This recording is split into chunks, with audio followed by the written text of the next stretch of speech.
Olá pessoal, aqui é o Velgas. Hoje, dia 18 de abril de 2021.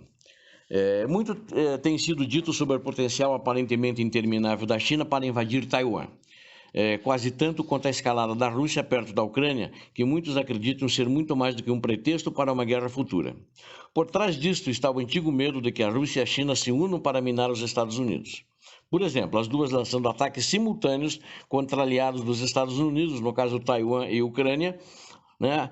Mas não acho isso que seja inconcebível, é claro, é possível, mas eu acho que isso não é provável acontecer. Mas antes de continuarmos nessa análise, eu quero pedir a você, inscreva-se no canal, por favor, ajude o canal, não seja indiferente, compartilhe com todas as suas redes sociais, não esqueça, dê um like. O que você vê aqui, as análises, as notícias, você não vê em outros canais e nem na mídia tradicional. Vamos começar com a China. Uma invasão de Taiwan seria, obviamente, uma operação anfíbia. Um dos princípios da guerra é o valor da surpresa. A surpresa particularmente importante em um ataque anfíbio. Na Normandia, por exemplo, os Estados Unidos e a Grã-Bretanha montaram uma campanha massiva de desinformação para convencer os alemães de que que não atacariam onde eles atacaram. Se as defesas estiverem concentradas no ponto de desembarque, o ataque pode ser um massacre na força atacante, no caso dos chineses. Mesmo que a China tivesse uma força muito superior, o multiplicador de forças de implantação e preparação poderia devastar os soldados chineses. Há também a questão da distância para os chineses invadirem a ilha de Taiwan. Eles estão da onde os seus navios teriam que partir, mais ou menos 100 milhas, né?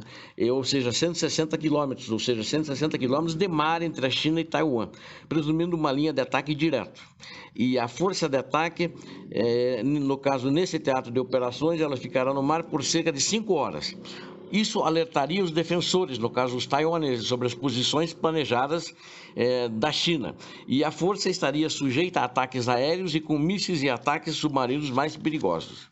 A probabilidade de os chineses chegarem às zonas de desembarque sem sofrer grandes perdas, portanto, é muito baixa.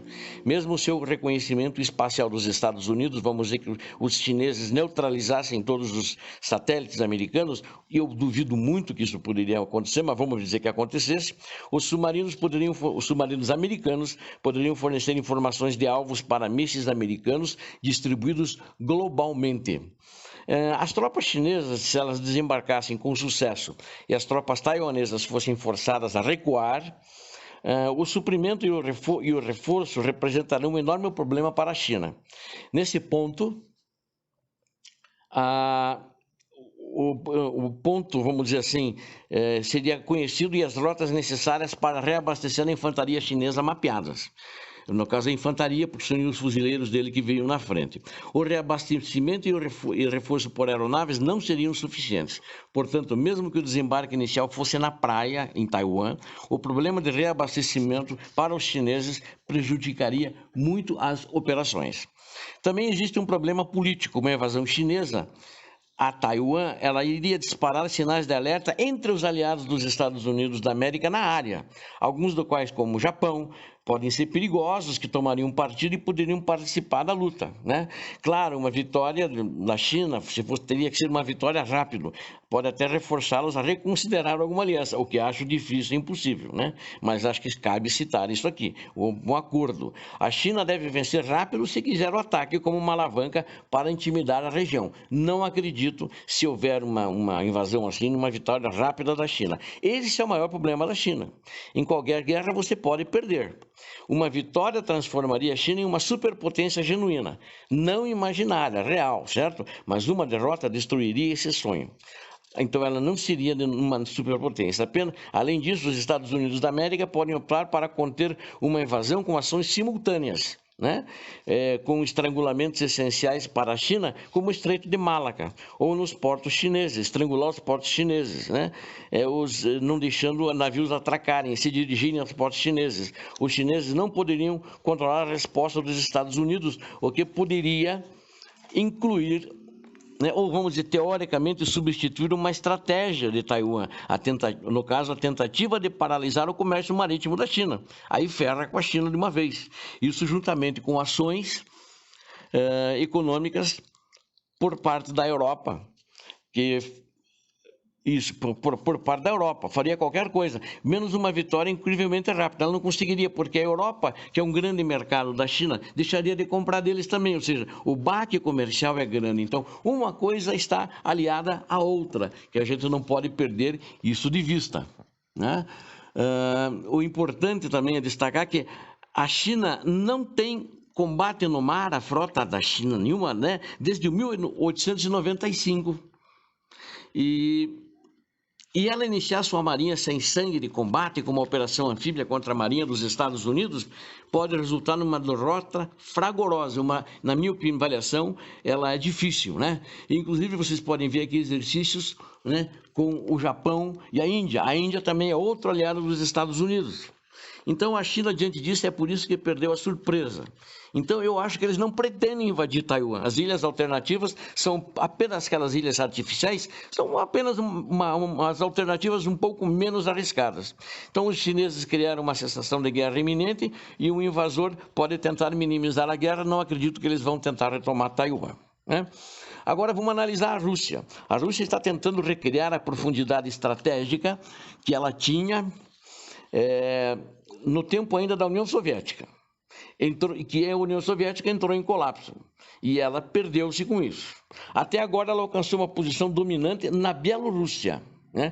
E conseguiu sair da guerra em Nagorno-Karabakh com uma posição política sólida, bem como com tropas de paz destacadas. Isso significa, respectivamente, que ela reforçou sua posição no caminho ocidental sobre a planície do norte da Europa e que, do ponto de entrada no Cáucaso, foi escorado com movimentos políticos suaves. Agora, uma terceira via que ela está tentando, né? É uma terceira linha, vamos chamar assim, eu falei via, mas acho que uma terceira linha, vamos chamar, é mais precisamente a Ucrânia. Eu diria que a minha afirmação, que de todos os amortecedores que a Rússia perdeu em 1991, porque os amortecedores são aqueles países em volta dela, países satélites que eram da União Soviética. A Ucrânia é o mais importante e nenhum é mais crítico ao mesmo tempo que a Ucrânia. Os russos tentaram manobras no início, um pouco antes de 2014, com o presidente Yanukovych, o presidente traidor da Ucrânia, e que não dava bola para os direitos humanos, manobras suaves, porque ele era aliado. Não deu certo. E o alinhamento do governo ucraniano, não deu certo o alinhamento do governo ucraniano, mas falharam consistentemente os russos, tanto por motivos, vamos dizer, chamados de passageiros, como porque a Ucrânia tem uma memória da brutalidade soviética. O regime soviético foi muito bruto, foi muito assassino dos próprios cidadãos, e principalmente no Holodomor, que eles fizeram contra a Ucrânia, que morreram 10 milhões de pessoas. Além disso, Kiev, né, foi reforçada pelo apoio ocidental. Esse apoio é cauteloso ao extremo para não provocar temores nos russos. O Ocidente também sempre apoiou a Ucrânia, mas cautelosamente, né? Tanto que em inúmeros vídeos eu falo que eles poderiam dar mais armamento e não deram para a Ucrânia, né? Mas está aí como uma potencial realidade. A concentração das tropas russas ao longo da fronteira com a Ucrânia, ela deve ser interpretada nesse sentido. Ou seja, os russos estão preparando uma operação militar para tomar a Ucrânia? É uma interrogação, né? O problema dessa operação é o vasto tamanho da Ucrânia. Presumindo nenhuma resistência, né? Vamos dizer que os ucranianos façam nenhuma resistência, uma resistência muito fraca, o que não vai acontecer, né? O exército americano está muito, o exército ucraniano está muito mais armado e mais bem treinado nesses últimos 7 anos, depois da invasão da Crimeia e da invasão de Donbass. A Rússia levaria semanas para ocupar totalmente a Ucrânia. E durante essas semanas teria de supor que armas e suprimentos ocidentais e tropas, que eu acho que o Ocidente tem que mandar tropas, né? Senão eles vão ter que lutar lá na Europa, na Polônia, na Alemanha, se não pararem os russos na Ucrânia. Ela supriria a Ucrânia com isso, a Ucrânia seria suprida. Uma campanha estendida pela Rússia faria mais do que custar caro. Isso deixaria outros interesses russos sem defensores. O status da Bielorrússia pode ser desafiado, assim como a posição russa no Cáucaso. Surgimento da Rússia contra as fronteiras, como a posição russa lá no Cáucaso. O surgimento da Rússia contra as fronteiras de uma série de membros da OTAN, do Báltico, a Eslováquia, a Hungria, a Romênia e a Bulgária, provavelmente revitalizaria a OTAN, levando grande parte da Europa da sua complacência estratégica, ficariam preocupados, talvez até apavorados e entrariam em pânico. Não há dúvida que a Ucrânia é crítica para a Rússia, como uma OTAN revitalizada, pode ser pequeno preço a pagar por ela, né? Mas a Rússia enfrenta o mesmo problema que a China, ela pode perder, né? A Rússia tem um vasto exército, mas como acontecia com os soviéticos, apenas parte deles eram eficazes. E como acontecia com os soviéticos, a capacidade da Rússia de apoiar logisticamente uma enorme força blindada é desconhecida. Uma rápida tomada da área sul da região, né, pode não sobrecarregar as forças russas, mas se os Estados Unidos e a OTAN rapidamente armarem e apoiar as forças ucranianas com armas antitanque e antiaéreas e apoiá-las logisticamente, a vitória russa não seria rápida e ia se tornar uma grande batalha. Isso provavelmente, particularmente, inclusive poderia vir esses armas tanques de aviões. E a Turquia vem tendo uma abertura para testar, que pode testar forças russas no Cáucaso, e a Polônia pode atacar a Bielorrússia. No entanto, nada disso é certo, mas os planejadores russos devem levar essas possibilidades a sério.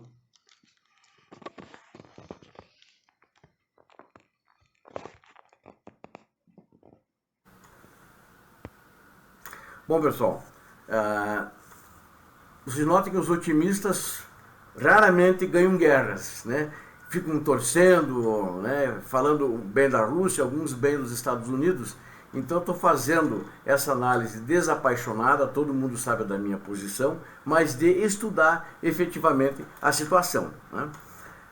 A Rússia aprendeu a não ser otimista, vou dizer para vocês, né? Em toda a vida dela, né? E ela poderia se encontrar atolada na Ucrânia com uma guerra dessas face a esses fatos que eu acabei de relatar para você. Sendo martelada com armas avançadas, recebidas pela Ucrânia, e enfrentando ataques dos seus flancos. Em outras palavras, a Rússia também pode perder, assim como a China, na minha análise anterior. Além disso, começar uma guerra na Ucrânia significaria perder as possibilidades econômicas na Europa. Ou seja, qual é o grande mercado de gás da Rússia? A Europa. É onde está a OTAN, onde está a NATO.